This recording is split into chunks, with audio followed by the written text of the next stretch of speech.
Assalamualaikum warahmatullahi wabarakatuh. Perkenalkan, nama saya Muhammad Raihan Azhari dari kelas Tarbiyah C, Institut Perguruan Tinggi Ilmu Al-Quran, Jakarta. Kali ini saya akan membahas tentang types of writing. Types of writing sendiri terbagi menjadi 3. Pertama, introduction.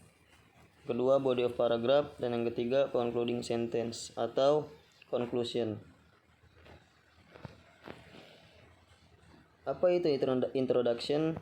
Introduction adalah kalimat yang memberikan informasi kepada pembaca untuk memahami paper atau makalah karya penulis secara komprehensif dan jelas.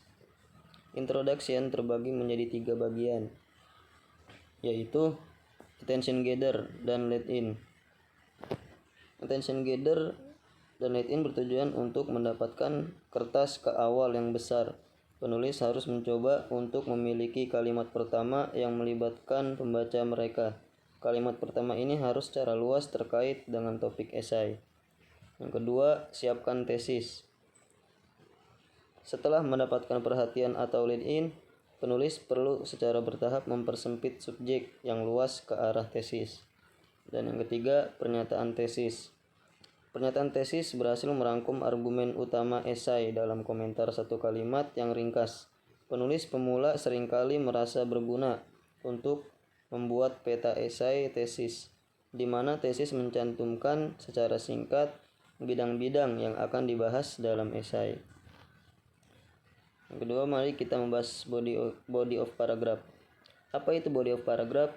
Body of paragraph atau paragraf tubuh adalah paragraf tengah yang terletak di antara pendahuluan dan kesimpulan.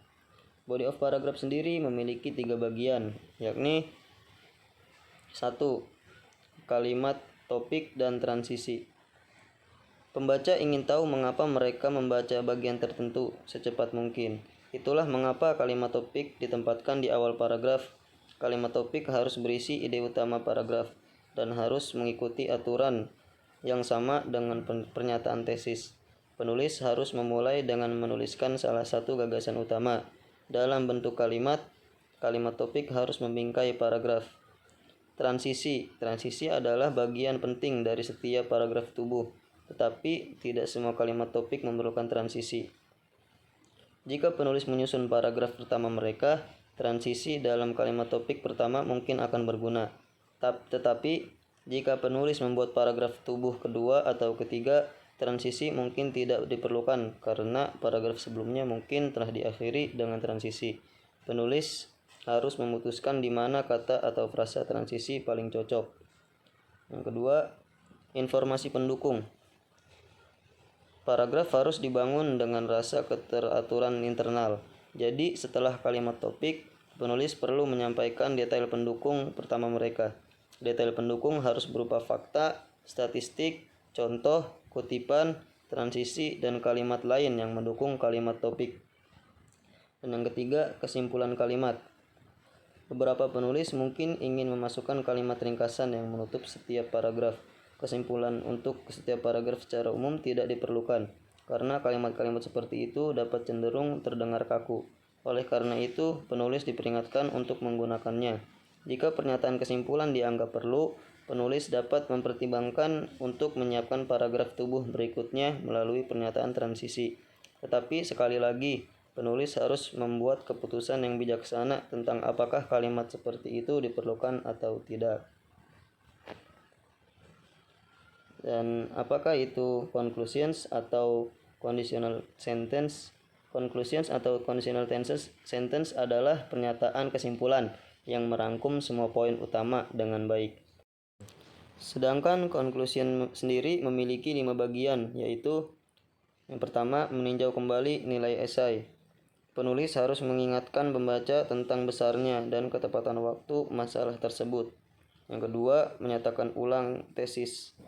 Tesis dan pernyataan ulang tesis adalah sepupu, bukan kembar identik. Mereka memiliki kesamaan utama, tetapi mereka masih terlihat dan terdengar seperti individu yang terpisah. Pastikan pernyataan ulang terlihat dan terdengar berbeda dari tesis. Yang ketiga, ulasan poin utama. Penulis pemula dapat memiliki kecenderungan untuk terdengar seperti mereka membuat daftar ketika mereka meninjau poin utama esai. Baca dan baca ulang bagian ini. Pastikan itu mengalir dan sesuai dengan paragraf kesimpulan tanpa terdengar seperti daftar. 5. Membuat pembaca berpikir. Sekarang bukan waktunya untuk memperkenalkan argumen kunci baru. Argumen itu seharusnya diungkapkan dengan tepat dalam paragraf tubuh. Sebaliknya, penulis mungkin ingin memperluas pemahaman pembaca tentang argumen tersebut dengan menunjukkan aspek baru dari gambaran besar. Biarkan membaca berpikir. Penulis harus meluangkan waktu untuk menjadi kreatif di bagian kesimpulan ini. Mereka harus menemukan cara untuk menambahkan elemen artistik, kreatif, tetapi terfokus pada bagian akhir. Contoh paragraf pengantar atau introduction. Yang bagian pertama, perhatian. Setelah serangan teroris 11 September 2001 di Menara Perdagangan Dunia New York dan Pentagon, perdebatan seputar profil Raisan di bandara meningkat. Banyak orang percaya bahwa pembuatan profil adalah cara terbaik untuk mengidentifikasi kemungkinan teroris. Tetapi banyak lainnya khawatir tentang pelanggaran kebebasan sipil. Bagian kedua, mulai menyusun tesis. Tak satu pun dari teknik ini yang tampaknya dapat memberantas terorisme. Sekarang banyak ahli di pemerintahan dan di keamanan bandara yang merekomendasikan penggunaan KTP nasional atau Safe Traveler Card. Bagian ketiga, tesis. Jika setiap warga Amerika Serikat memiliki kartu semacam itu, maskapai penerbangan dapat menyaring teroris lebih efektif daripada yang mereka lakukan sekarang dan menghindari prosedur yang memilih individu semata-mata berdasarkan ras. Contoh paragraf isi atau body of paragraph. Yang pertama, topik kalimat. Mungkin metode keamanan termurah dan paling efisien adalah apa yang disebut kartu ID nasional. Yang kedua, info dukungan. Safe Traveler Card atau kartu ID nasional akan berukuran sebesar kartu kredit, berisi chip komputer, dan biaya pembuatannya sedikit. Dershowitz 90.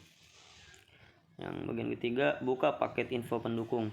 Dengan memindai kartu, petugas keamanan bandara akan dapat memperoleh informasi latar belakang dari database pemerintah untuk setiap penumpang. Safir 587. Bagian terakhir, pernyataan penutup.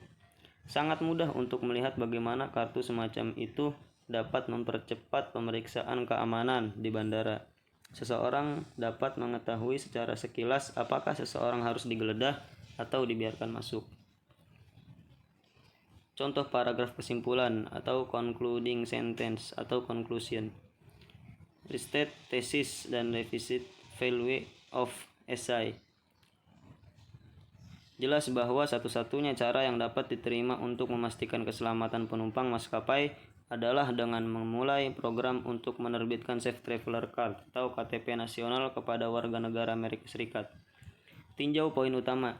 Kartu-kartu ini akan menyaring mereka yang tidak mungkin menjadi teroris dan juga akan menghilangkan penundaan yang saat ini menjadi ciri perjalanan udara. Yang terpenting, mereka akan membantu mencegah teroris dari pesawat Amerika yang melakukan pembajakan tinggi. Tinggalkan pembaca berpikir. Hanya dengan lembagakan sistem KTP nasional, Amerika Serikat dapat memastikan bahwa teroris yang menyerang Amerika Serikat tidak membajak kebebasan yang sangat berharga bagi kami.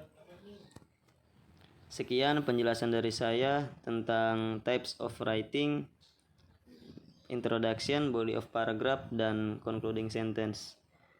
Video ini untuk memenuhi syarat dan ketentuan tugas bahasa Inggris semata. Jadi apabila ada penjelasan saya yang salah atau tidak berkenan, mohon dimaafkan. Kurang lebihnya mohon maaf. Wassalamualaikum warahmatullahi wabarakatuh.